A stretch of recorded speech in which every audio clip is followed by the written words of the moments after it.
Hi hello ನಮಸ್ತೆ welcome back ಅನುಸವಿ ರುಚಿ and vlogs. I hope ಎಲ್ಲರೂ ಚೆನ್ನಾಗಿದ್ದೀರಾ.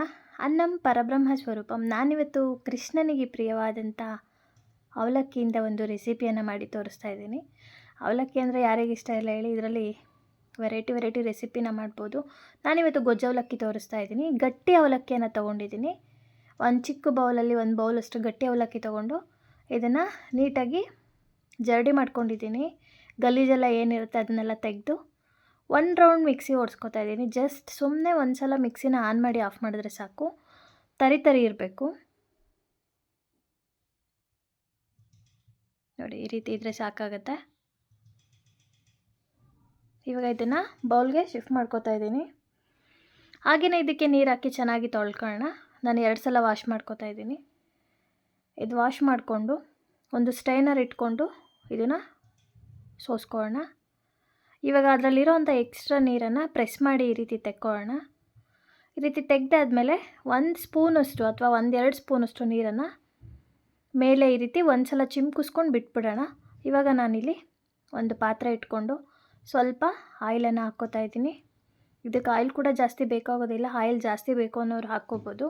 ನಾನು ಸ್ವಲ್ಪನೇ ಆಯಿಲ್ ಹಾಕ್ಕೊಂಡಿದ್ದೀನಿ. 2 ಟೇಬಲ್ ಸ್ಪೂನ್ ಸಾಕಾಗುತ್ತೆ. ಇದು ಸ್ವಲ್ಪ ಕಾಯಬೇಕು. ಇದಕ್ಕೆ ನಾನು 1 ಸ್ಪೂನಷ್ಟು ಅರಿಶಿನ ಹಾಕ್ಕೋತಾ ಇದ್ದೀನಿ. ಕಲರ್ ಚೆನ್ನಾಗಿ ಬರುತ್ತೆ ಅರಿಶಿನ ಹಾಕೋದ್ರಿಂದ. ಆಯಿಲಿಗೆ ಅರಿಶಿನ ಹಾಕೊಳ್ಳೋದ್ರಿಂದ ಕಲರ್ ಚೆನ್ನಾಗಿ ಬರುತ್ತೆ. ಇದನ್ನು ಮಿಕ್ಸ್ ಮಾಡ್ಕೊಳ್ಳೋಣ. ಹುಣಸೆಹಣ್ಣನ್ನು ನೀಟಾಗಿ ತೊಳೆದು ನೆನೆಸಿ ರಸನ ತೆಕ್ಕೊಂಡಿದ್ದೀನಿ 1 ಬೌಲಷ್ಟು. ಅದನ್ನು ಸೇರಿಸ್ಕೊತಾ ಇದ್ದೀನಿ. ಇದು ಇವಾಗ ಚೆನ್ನಾಗಿ ಕುದಿ ಬರಬೇಕು ನಮಗೆ. ಅಷ್ಟರಲ್ಲಿ ನಾನು 1 ಸ್ಪೂನಷ್ಟು ಕಪ್ಪು ಎಳ್ಳು, 2 ಸ್ಪೂನಷ್ಟು ಕೊಬ್ಬರಿ ತುರಿಯನ್ನು ರೋಸ್ಟ್ ಮಾಡ್ಕೊತಾ ಇದ್ದೀನಿ. ನೋಡಿ ಇಲ್ಲಿ ಇದಕ್ಕೆ ಮಿಕ್ಸಿ ಸಾಂಬಾರು ಪುಡಿಯನ್ನು ಸೇರಿಸ್ಕೊತಾ ಇದ್ದೀನಿ. ಹುಣಸೆ ಹುಳಿ ಏನು ಕುದೀತಾ ಇದೆ ಅದಕ್ಕೆ, ಅಥವಾ ಪುಳಿಯೋಗರೆ ಪುಡಿ ಇದ್ದರೆ ಅದನ್ನು ಕೂಡ ನಾವು ಯೂಸ್ ಮಾಡ್ಕೋಬೋದು. ಸಾಂಬಾರು ಪುಡಿ ಬದಲಾಗಿ ಪುಳಿಯೋಗರೆ ಪೌಡರ್ ಕೂಡ ಹಾಕ್ಕೋಬೋದು. ಟೇಸ್ಟ್ ತುಂಬಾ ಚೆನ್ನಾಗಿರುತ್ತೆ. ಇದು ಅಷ್ಟೇ ತುಂಬ ಚೆನ್ನಾಗಾಗುತ್ತೆ. ಇದು ಸ್ವಲ್ಪ ಕುದಿ ಬರಬೇಕು ಚೆನ್ನಾಗಿ.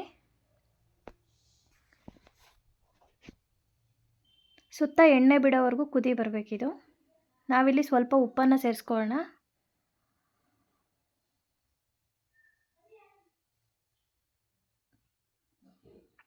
ಹಾಗೆಯೇ ಇದಕ್ಕೆ 1 ಸ್ಪೂನಷ್ಟು ಬೆಲ್ಲದ ಪುಡಿಯನ್ನು ಸೇರಿಸ್ಕೊತಾ ಇದ್ದೀನಿ. ಚೆನ್ನಾಗಿ ಮಿಕ್ಸ್ ಮಾಡ್ಕೊಳ್ಳೋಣ. ನೋಡಿ ಇದು ಗಟ್ಟಿ ಆಗ್ತಾ ಇದೆ.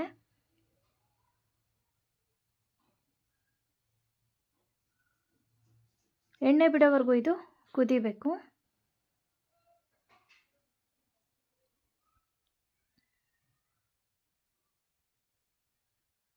ಇವಾಗ ಕೊಬ್ಬರಿ ಮತ್ತು ಎಳ್ಳು ಏನಿತ್ತು ಆ ಪೌಡರ್ನ ಸೇರಿಸ್ಕೊತಾ ಇದ್ದೀನಿ. ಇದನ್ನು ಒಂದು ಸಲ ಮಿಕ್ಸ್ ಮಾಡ್ಕೊಳ್ಳೋಣ.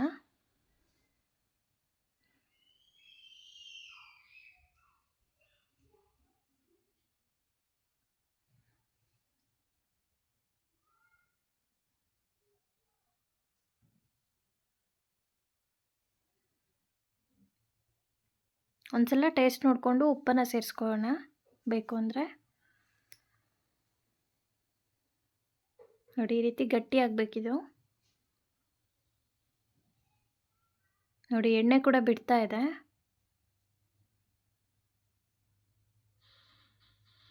ಯಾರೆಲ್ಲ ನನ್ನ ಚಾನಲ್ ಸಬ್ಸ್ಕ್ರೈಬ್ ಮಾಡದೆ ನೋಡ್ತಾ ಇದ್ದೀರಾ, ಸಬ್ಸ್ಕ್ರೈಬ್ ಮಾಡ್ಕೊಂಡು ನೋಡಿ. ಪಕ್ಕದಲ್ಲಿರುವಂಥ ಬೆಲ್ಲೈಕನ್ ಕ್ಲಿಕ್ ಮಾಡಿ ನನ್ನ ಎಲ್ಲ ವಿಡಿಯೋ ನೋಟಿಫಿಕೇಷನ್ ಕೂಡ ನೀವು ಪಡಿಬೋದು. ನೋಡಿ ಈ ರೀತಿ ಚೆನ್ನಾಗಿ ಎಣ್ಣೆ ಬಿಟ್ಟ ಮೇಲೆ ನೆನೆಸಿರೋಂಥ ಅವಲಕ್ಕಿ ಏನಿರುತ್ತೆ ಅದನ್ನು ಸೇರಿಸ್ಕೊಳ್ಳೋಣ. ಸೇರಿಸ್ಕೊಂಡು ಇವಾಗ ಒಂದೊಳ್ಳೆ ಮಿಕ್ಸ್ ಕೊಡೋಣ. ಇದನ್ನು ಚೆನ್ನಾಗಿ ಮಿಕ್ಸ್ ಮಾಡ್ಕೋಬೇಕು. ಯಾವಾಗಲೂ ಒಂದೇ ಥರ ತಿಂಡಿ ತಿಂದು ಬೋರ್ ಆದಾಗ, ಬಾಯಿ ಕೆಟ್ಟಾಗ ಈ ರೀತಿ ಒಂದು ಗೊಜ್ಜು ಅವಲಕ್ಕಿ ಮಾಡಿಕೊಂಡ್ರೆ ಹುಳಿ ಹುಳಿಯಾಗಿ ಖಾರವಾಗಿ ಸ್ವೀಟಾಗಿ ತುಂಬಾ ಚೆನ್ನಾಗಿರುತ್ತೆ. ಅದರಲ್ಲೂ ಈವ್ನಿಂಗ್ ಸ್ನ್ಯಾಕ್ಸಿಗಂತೂ ತುಂಬ ಚೆನ್ನಾಗಿರುತ್ತೆ. ಇವಾಗ ಇದಕ್ಕೆ ಒಗ್ಗರಣೆ ಮಾಡ್ಕೊಳ್ಳೋಣ. ಆವಾಗಲೇ ನಾನು ಕೊಬ್ಬರಿ ಎಲ್ಲ ಏನು ಹುರ್ಕೊಂಡಿದ್ದೆ ಅದೇ ಪ್ಯಾನನ್ನು ಇಟ್ಕೊಂಡು 2 ಸ್ಪೂನಷ್ಟು ಆಯಿಲನ್ನು ಹಾಕ್ಕೋತಾ ಇದ್ದೀನಿ.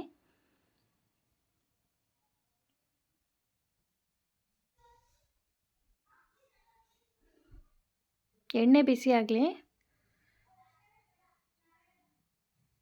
ಇವಾಗ ಇದಕ್ಕೆ ಸಾಸಿವೆಯನ್ನು ಸೇರಿಸ್ಕೊತಾ ಇದ್ದೀನಿ, ಜೀರಿಗೆ, ಉದ್ದಿನಬೇಳೆ, ಸ್ವಲ್ಪ ಕಡಲೆಬೇಳೆ, ಮತ್ತು ಕಡಲೆ ಬೀಜ ಇಷ್ಟನ್ನು ಸೇರಿಸ್ಕೊಂಡು ಸ್ವಲ್ಪ ಕಲರ್ ಚೇಂಜ್ ಆಗೋವರೆಗೂ ಫ್ರೈ ಮಾಡ್ಕೊಳ್ಳೋಣ.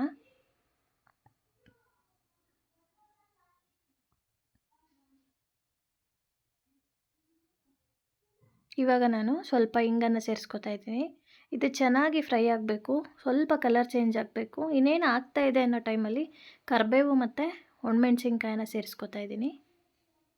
ನೋಡಿ, ಇದು ಕೂಡ ಕಲರ್ ಚೇಂಜ್ ಆಗ್ತಿದೆ. ಇವಾಗ ನಾನು ಕರಿಬೇವು ಒಣಮೆಣ್ಸನ್ನು ಸೇರಿಸ್ಕೊತಾ ಇದ್ದೀನಿ. ಆ ಬಿಸಿ ಕಾವಿಗೆ ಸರಿ ಹೋಗುತ್ತೆ ನಾವು ಸ್ಟವ್ ಆಫ್ ಮಾಡಿಕೊಂಡ್ರು ಕೂಡ. ನೋಡಿ, ಒಗ್ಗರಣೆ ಆದಮೇಲೆ ಗೊಜ್ಜವಲಕ್ಕಿ ಏನು ರೆಡಿಯಾಗಿತ್ತೋ ಅದಕ್ಕೆ ಈ ಒಗ್ಗರಣೆನ ಸೇರಿಸ್ಕೊತಾ ಇದ್ದೀನಿ. ಇದನ್ನು ಮಿಕ್ಸ್ ಮಾಡ್ಕೊಳ್ಳೋಣ. ನಮಗೆ ಇನ್ನೂ ಸಾಫ್ಟಾಗಿ ಬೇಕು ಅಂದರೆ ನಾವು ಅವಲಕ್ಕಿ ನೆನೆಸುವಾಗ ನೀರನ್ನು ಚುಮ್ಕಿಸ್ಕೊತೀವಲ್ಲ, ಆ ಟೈಮಲ್ಲಿ ಒಂದು 2 ಸ್ಪೂನಷ್ಟು ಜಾಸ್ತಿ ಚುಮ್ಕಿಸ್ಕೊಂಡ್ರೆ ಆಯಿತು. ಅಥವಾ ಹುಣಸೆ ಹುಳಿನ ನಾವು ತೆಳುವಾಗಿ ಮಾಡಿಕೊಂಡು ಸ್ವಲ್ಪ ನೀರು ಥರ ಮಾಡಿಕೊಂಡು ಮಿಕ್ಸ್ ಮಾಡಿಕೊಂಡ್ರು ಕೂಡ ಅವಲಕ್ಕಿ ಸಾಫ್ಟಾಗಿ ಬರುತ್ತೆ. ನಾನಿಲ್ಲಿ ಸ್ವಲ್ಪ ಉದ್ರುದ್ರಾಗಿ ಮಾಡ್ಕೊಂಡಿದ್ದೀನಿ. ತುಂಬ ಟೇಸ್ಟಿಯಾಗಿರುತ್ತೆ. Thank you for watching.